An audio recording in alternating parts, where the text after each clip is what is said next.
I want to thank Study IQ. I would like to thank Study IQ team. Big round of applause to the team, management and staff of Study IQ. नमस्कार दोस्तों, study IQ देख रहे हैं आप और मैं हूं वरुण जौहरी। अभी तक हमने हमारे एपिसोड्स में कई सारे भारत के ऐसे सेंसिटिव केसेस की बात की है जिनमें एक IPS IAS अधिकारी को ग्राउंड पर ऐसी सिचुएशंस का सामना करना पड़ता है जहां पे उनके सामने एथिकल डिलेमा होता है कि अब आगे क्या किया जाए, लेकिन उसके बावजूद वो उन सारी सिचुएशंस को बैलेंस करते हैं, कैसे उस पर काम करते हैं। ऐसे कई केसेस हमने आपको भारत के बताए हैं, बड़े बड़े केसेस, और इनमें कई सारे IPS अधिकारी IAS अधिकारियों का जिक्र भी किया है। आज लेकिन हम इस एपिसोड में एक ऐसे सफ़र पर निकलने वाले हैं, एक ऐसी सिचुएशन पर निकलने वाले हैं जहाँ पे आप खुद ऐसे एक डिलेमा में होंगे, आपको ऐसी खुद एक सामने आपके सिचुएशन होगी जहाँ पे आप उस चीज़ को कैसे टैकल करते हैं, ये आपको खुद से करना है और खुद से इसको समझना है। तो आज ये जो एपिसोड है ये होने वाला है एक केस स्टडी के ऊपर। एथिक्स का जो आपका UPSC का पेपर है उसके लिए बहुत ही ज़्यादा इंपॉर्टेंट, बहुत ही ज़्यादा महत्वपूर्ण है। एथिक्स का जो पेपर है वो बेसिकली आपकी जो लॉजिकल रीजनिंग है, जो आपकी एबिलिटी है, जो आपकी एथिकल डिलेमा को जज करने की जो एक स्किल है, उसको ये पेपर जो आपका आंसर होता है उससे जज किया जाता है। इसमें किसी भी एडमिनिस्ट्रेटिव ऑफिसर के लिए ऐसी सिचुएशन, रियल वर्ल्ड सिचुएशन जो होती हैं वो ग्राउंड पर आती हैं, और ये जो एथिक्स के जो क्वेश्चंस होते हैं, जो केस स्टडीज़ होती हैं, वो ऐसे ही रियल वर्ल्ड सिचुएशन में से निकलती हैं। UPSC आपको बेसिकली इस पेपर से इस तरह से प्रिपेयर करवाता है जिससे आप अपने फील्ड एक्सपीरियंस जो है आपका, उसके लिए आप प्रिपेयर हो जाएं पहले से ही, और आपको वो जज कर पाएँ कि आप अगर फील्ड पे रहेंगे तो ऐसी सिचुएशन में आप कैसे काम करेंगे। तो अब शुरुआत करते हैं आज के एपिसोड की और चलते हैं एक ऐसी सिचुएशन पे जहाँ पे आप हैं एक सीनियर सुपरिटेंडेंट ऑफ पुलिस।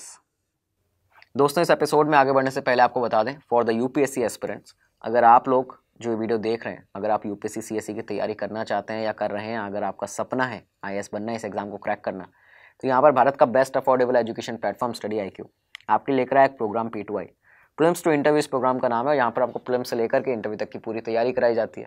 आपको हैंड रिटन नोट्स मिल जाते हैं, आपको हिंदी, इंग्लिश तीनों भाषा में बैचेस मिल जाते हैं, आपको मॉर्निंग बैच, इवनिंग बैच मिल जाता है। अपनी सहूलियत के हिसाब से आप बैच चूज़ कर सकते हैं। यहाँ पर आपको लाइव क्लासेस मिलेंगी, रिकॉर्डेड क्लासेस मिलेंगी, जो करंट अफेयर्स प्रोग्राम है वो मिल जाता है, ज्ञानवाणी सेशंस मिल जाते हैं, कई बड़े ब्यूरोक्रेट्स के साथ में आपके सेशंस कराए जाते हैं, आपको नोट्स मिल जाते हैं, क्वालिटी स्टडी मटेरियल मिल जाता है, बुक्स मिल जाती हैं।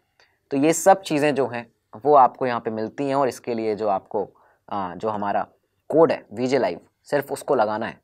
VJ लाइव यहाँ पे ये जो कोड जो आपकी स्क्रीन पर दिख रहा है, ये लगाते ही आपको जो 70,000 का कोर्स है वो इस समय, क्योंकि दिवाली की सेल चल रही है और दिवाली ऑफर्स आपके लिए लेकर आया स्टडी IQ, आपको जो 70,000 का कोर्स है वो 22,999 में मिल जाता है, 23,000 रुपये में मतलब आपको मिल जाता है।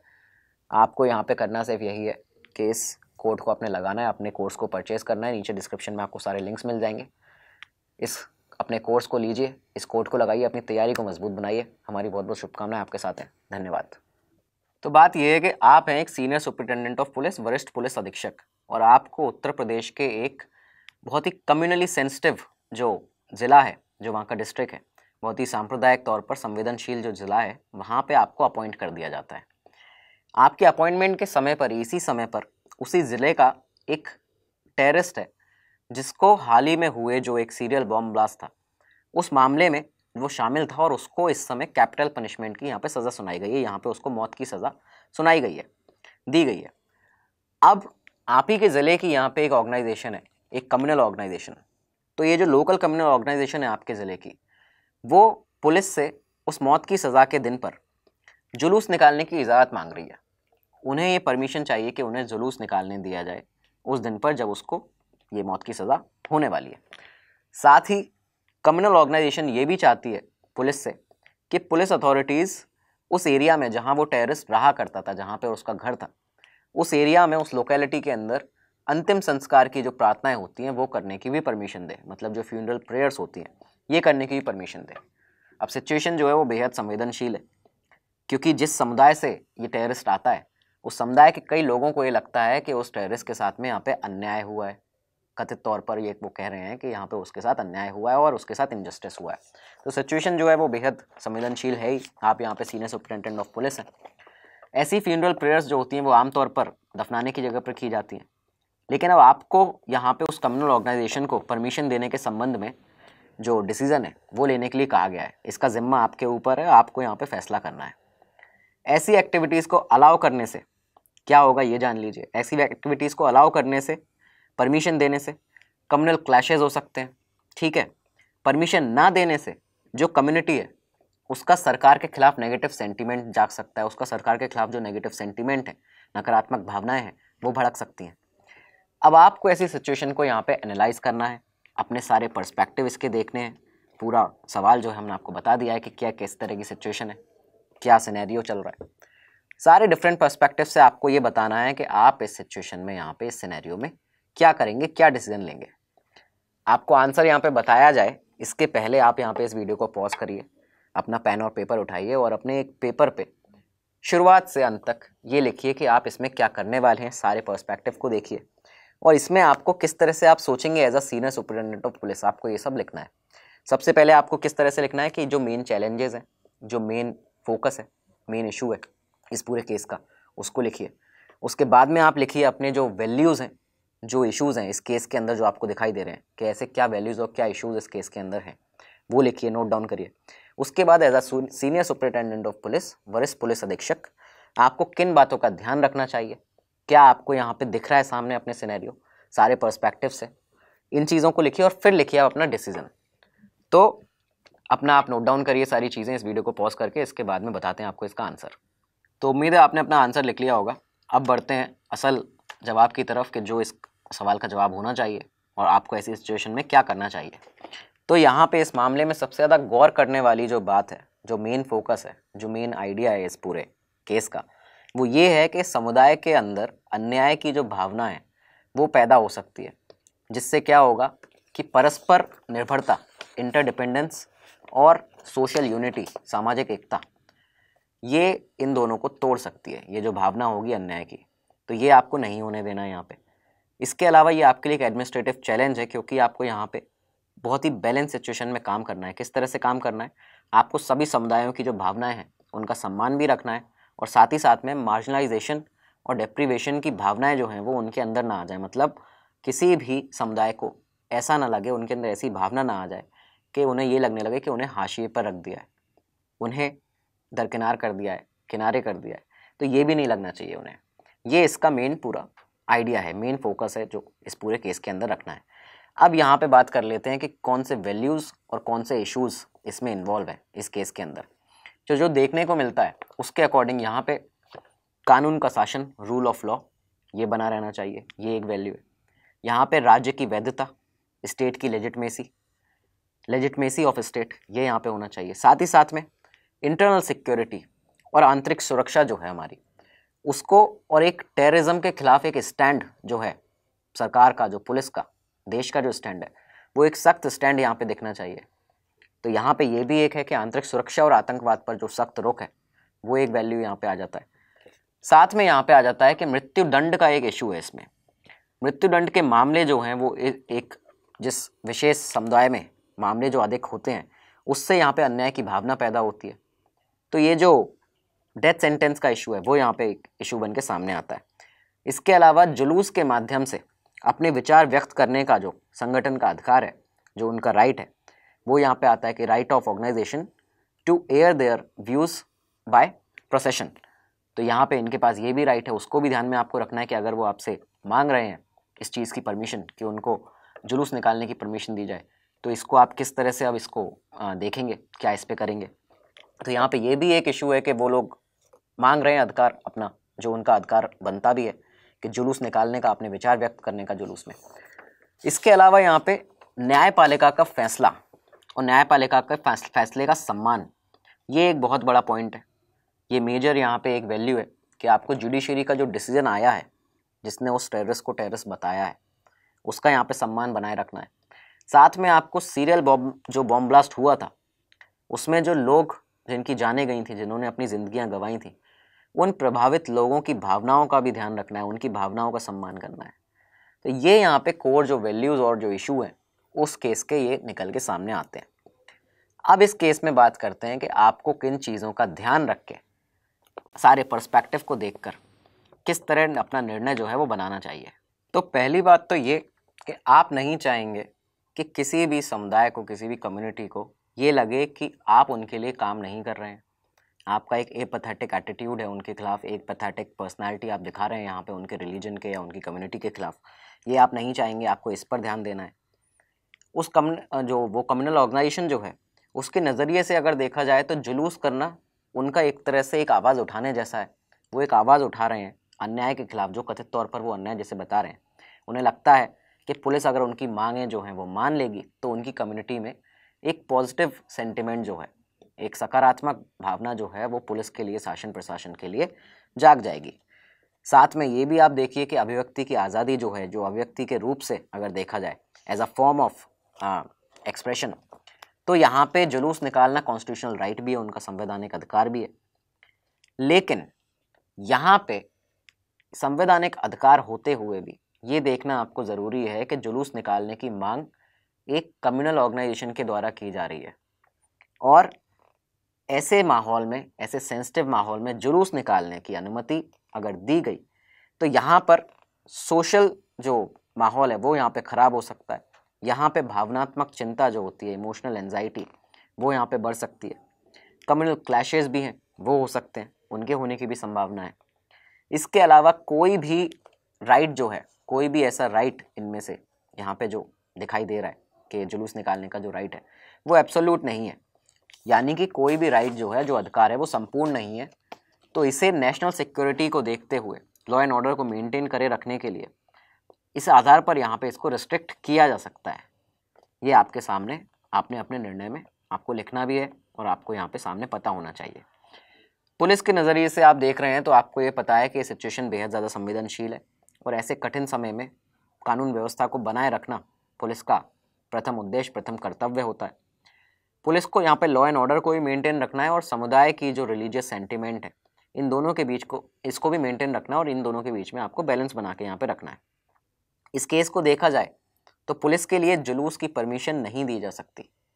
पुलिस जो है वो जुलूस की परमिशन यहाँ पे नहीं दे सकती, क्योंकि इसका मतलब किसी टेररिस्ट को सपोर्ट देना है, और इसका मतलब होगा जो इनोसेंट लोग जिनकी जानें गई हैं उनकी ज़िंदगियों का अपमान करना। साथ ही साथ जो फ्यूनरल प्रेयर्स हैं, जो अंतिम संस्कार की प्रार्थनाओं की बात, ये जो परमिशन मांगी जा रही है इस कम्युनल ऑर्गेनाइजेशन की तरफ से, उससे जनरल पब्लिक जो है, जो जनरल पब्लिक है, आम जनता है, उसको सीवियर इनकन्वीनियंस हो सकता है। उन्हें भारी यहाँ पे इनकन्वीनियंस हो सकता है, गंभीर असुविधा हो सकती है। हालांकि पुलिस जो है वो कम्युनिटी के जो नेगेटिव सेंटिमेंट है उनको दूर करने के लिए तत्पर है, लेकिन अनुचित मांगों को, जो अनरीजनेबल डिमांड्स हैं, उन्हें यहाँ पे एक्सेप्ट नहीं किया जा सकता है ऐसी सेंसिटिव सिचुएशंस में।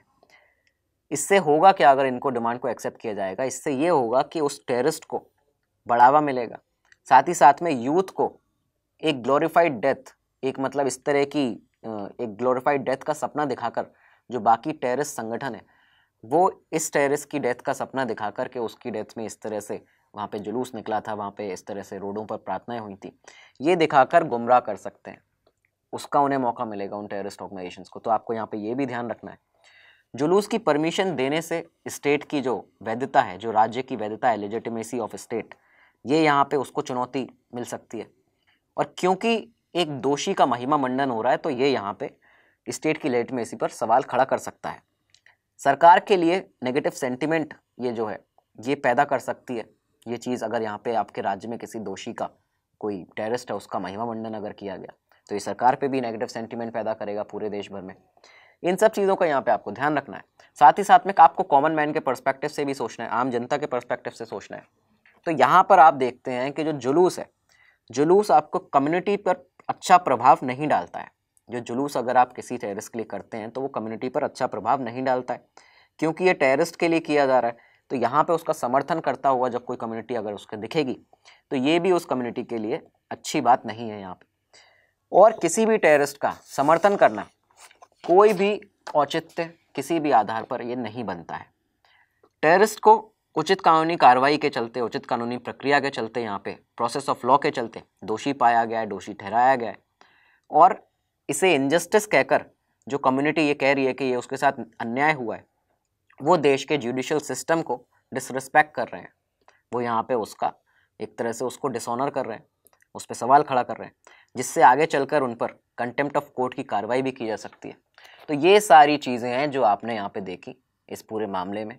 आपने देखा कि किस तरह से यहाँ पे कंटेम्प्ट ऑफ कोर्ट आगे किया जा सकता है, क्योंकि वो इनजस्टिस बता रहे हैं एक आरोपी को, एक अपराधी को, एक दोषी, एक टेररिस्ट को, जिसको भारत की अदालतों ने, हमारे न्यायालयों ने, उन्होंने दोषी पाया है, तब उसको दोषी बताया है। तो यहाँ पे ये भी चीज़ आपके सामने है, आपको जनरल पब्लिक को भी देखना है, आम जनता को, साथ ही साथ में दूसरे जो समुदाय हैं उनकी भावनाओं को यहाँ पे आहत तो नहीं हो रहा है, स्टेट की लेजिटिमेसी यहाँ पे वैधता बनी रहे, उसको आपको यहाँ पे देखना है। तो ये सब चीज़ें आपको अपने आंसर में यहाँ पे लिखनी चाहिए।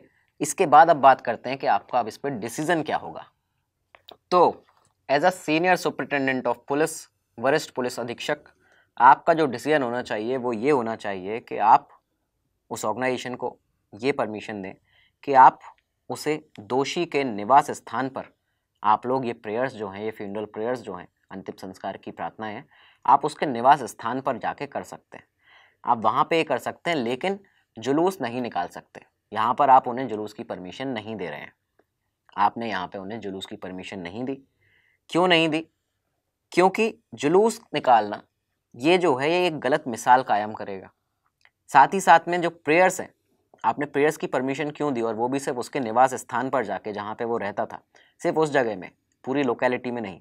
आपने वहाँ पे क्यों दिए? क्योंकि जो प्रेयर्स हैं उनकी गैदरिंग जो है उसको प्रबंधन करना, उसका एडमिनिस्ट्रेशन के लिए वो मैनेजेबल है, वो मैनेज हो जाएगा। एडमिनिस्ट्रेशन को कम्युनिटी की भावनाओं का ध्यान रखना है, तो इसलिए आप एक उसको जो परमिशन है वो प्रेयर्स की दे दी उस कम्युनल ऑर्गेनाइजेशन को, लेकिन आपने वहाँ पे जुलूस की नहीं दी, क्योंकि ये आपके राज्य के ऊपर भी बात आ रही थी। उसके बाद में साथ ही साथ में कई सारे ऐसे वैल्यूज़ थे जो उससे अफेक्ट हो रहे थे। जुडिशरी का जो डिसीजन है वो भी अफेक्ट हो रहा था, साथ ही साथ उसके साथ में आपका जो स्टेट की वैधता है, लेजिटिमेसी ऑफ स्टेट है, वो भी उससे अफेक्ट होता।